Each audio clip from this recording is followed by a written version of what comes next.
I saw a story this week on CNN about a minister in Gainesville, Florida, who has declared September 11th of this year Burn the Quran Day.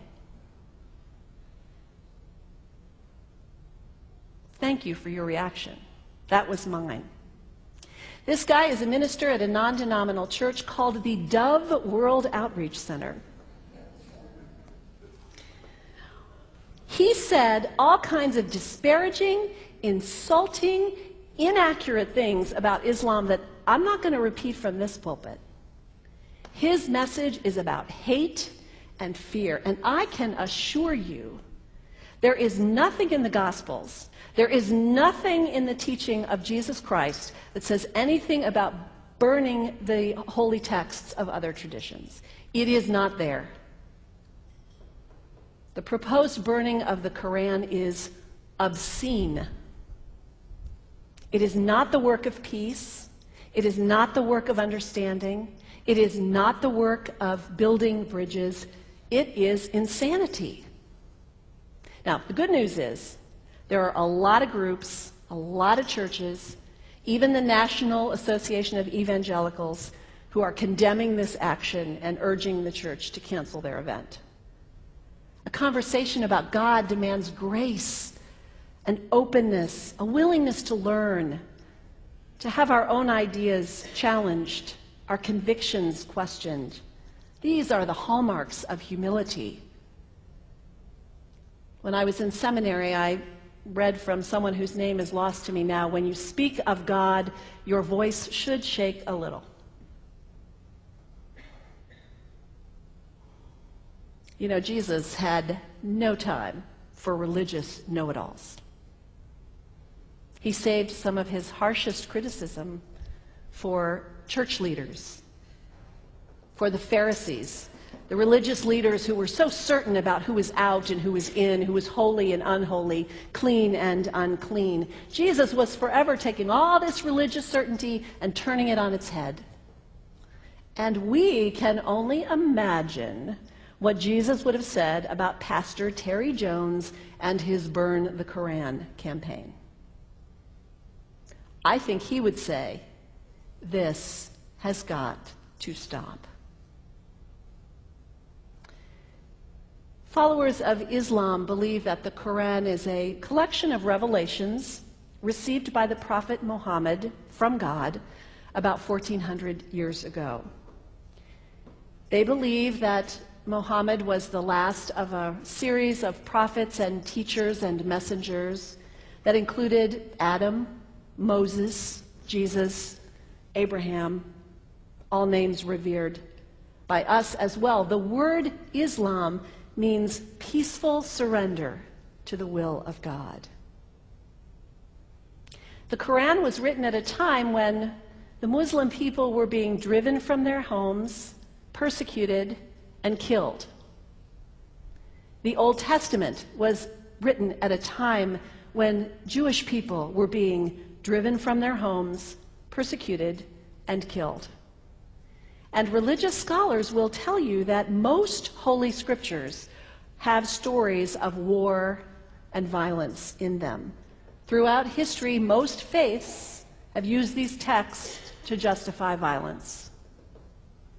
And if there's anyone in this room at this moment who's thinking that I've got it wrong, after church today, pull out your Bible and look up Psalm 137.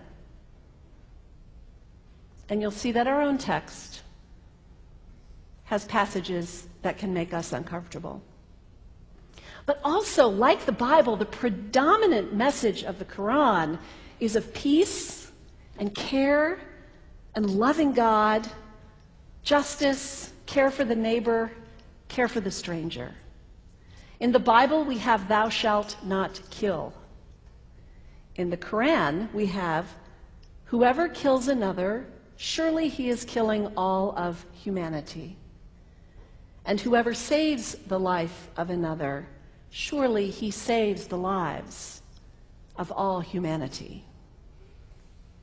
These are words of peace, words of faith, words that could save the world if we would take them to heart. The second thing you can do, the next time someone sends you one of those emails demonizing Islam, delete it. Don't forward it. Don't participate in the stereotyping. Don't give in to your fear.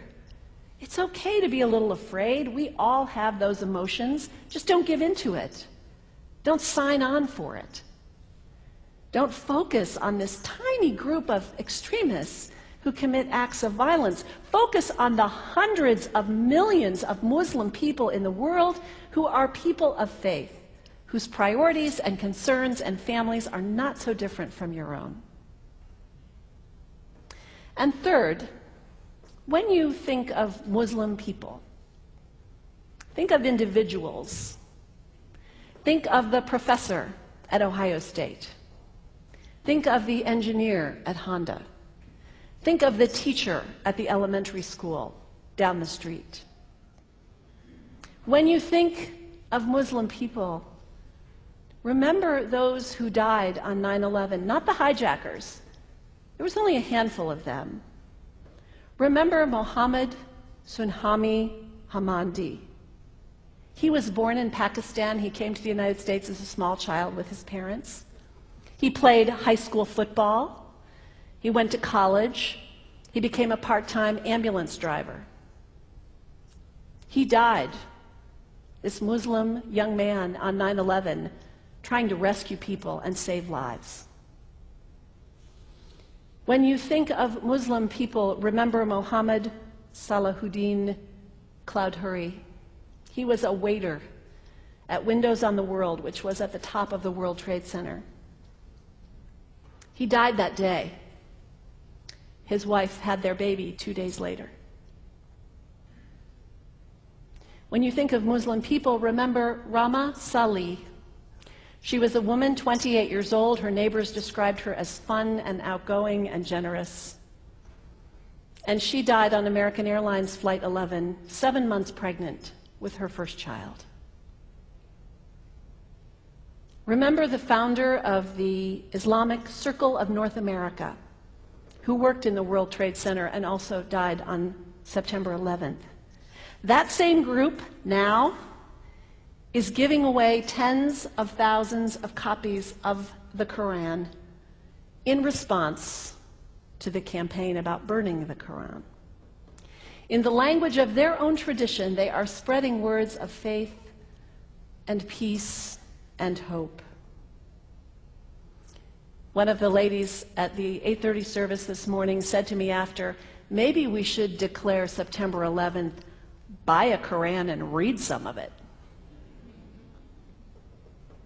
It is for us to share our message of love and hope and peace, but let us do it with grace and respect and above all, humility.